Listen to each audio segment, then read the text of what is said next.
Hey everybody, it's March 7th and I'm Mia with TMBH. Today we are going to talk about caregiver fatigue. So I'm going to let you guys know about what caregiver fatigue even is. What is that?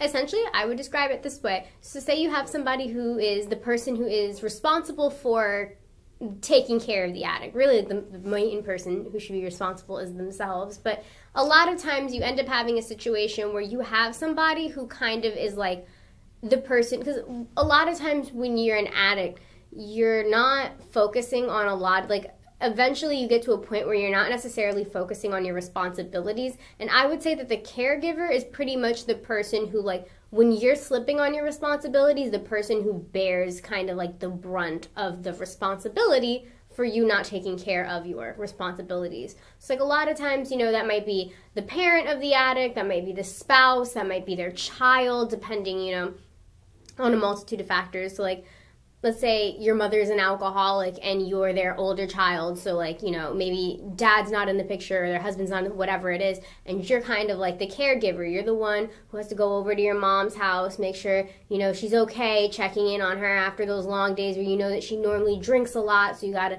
check in, you gotta make sure that her stuff is clean. You know, if she's not paying her rent, then you need to be the one who's paying the rent or the bills or whatever. Make sure that she's just kind of taking care of basic hygiene needs. If, you know, if you have other siblings that are maybe younger, so you're making sure that the siblings are okay. So you kind of become the caregiver. I think a lot of times, like, a lot of people think that it is, like, because a lot of times it is normally like the spouse or say the partner of the person, but a caregiver can take form in many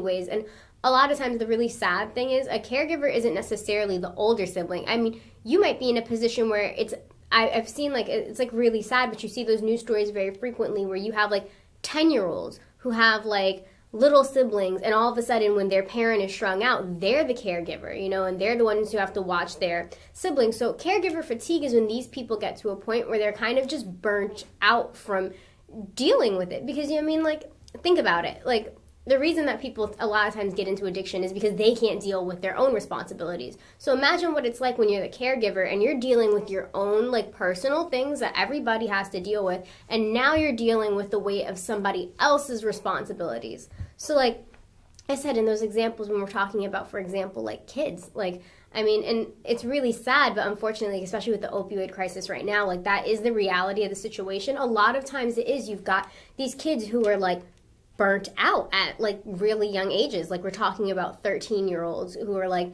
tired because they had to make sure that their siblings ate dinner, and they had to make sure their siblings got their homework done, and they have to make sure that their siblings went to bed and then woke up, and then they woke them up, because a lot of times their parents aren't doing those things for them. So some signs of fatigue, and this can kind of happen like at any age. It doesn't matter whether or not it's, like I said, that 13-year-old or if it's like your 50-year-old spouse. So one of the things would be disinterest in things that typically interest them. So say that the caregiver is somebody who we know loves to go to baseball games. They don't miss a home game. When there's a home game, they're always there. They have the season tickets.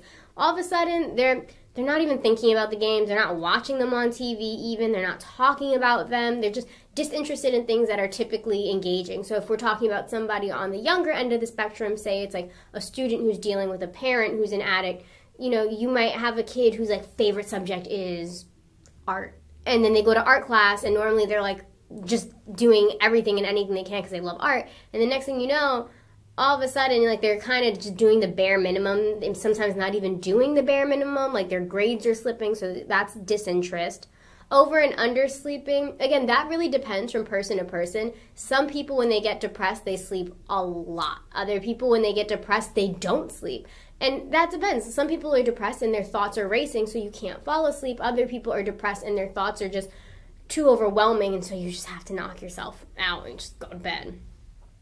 Emotional, physical, and mental exhaustion, again, so, like, even if you are at a point where, like, you can't sleep, a lot of times these people are tired, and you'll see it on their face. Like, I mean, I've seen so many times people say to other people, be like, man, you look exhausted. And a lot of times when we're talking about people with caregiver fatigue, you'll see that, and you'll see it in their face, like, just because it's such a, like, overwhelming, kind of heavy thing to have to deal with. So you see it in their faces a lot of times. So you get a lot of like symptoms of depression, a lot of symptoms of anxiety with people who have caregiver fatigue. So how do you solve caregiver fatigue? Honestly, the best and really like, the only real thing you can do is invest in self-care, and that can mean multiple different things. Pushing yourself to take part in the things that you're really interested in. So even if you know that you don't feel like you have the energy to go to the baseball game, go, do your best and just try to get out there, spend some time out, try to have fun. You can't make other people your responsibilities. Sometimes you just kind of got to let somebody else fall on their butt a little bit, as much as you want to be there and be helpful for somebody who's facing an addiction, at the same time, like, you have to take care of yourself. And if that person is like just draining everything out of you, then you know what? If they didn't pay their rent, that's their rent. That's not your rent. Like, it might suck. Maybe they have to deal with those consequences. It shouldn't always have to be you.